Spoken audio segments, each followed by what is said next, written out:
Kapag manalo ako sa eleksyon, mangungurakot ako ng pera ng bayan. Magnanakaw ako. Pero at least, honest ako. Kapag ako nanalo sa darating na eleksyon, gagamitin ko ang pondo ng gobyerno para makapag-travel at mag-shopping sa ibang bansa. Dahil makapal ang mukha ko. Pero, at least, honest ako.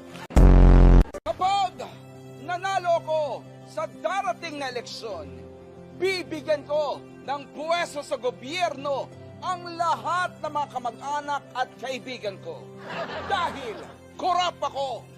Pero, at least, honest ako. Kapag akong nanalo sa darating na eleksyon, hindi ko tutuparin ang mga pangako kong ibababa ang mga bilihin at itataas ang sweldo. Dahil nambobola lang ako para manalo. Pero, at least honest ako. Kapag nanalo ako sa darating na eleksyon, gagamitin ko ang posisyon ko para mambabae. Dahil babae raw ako. Pero, at least, honest.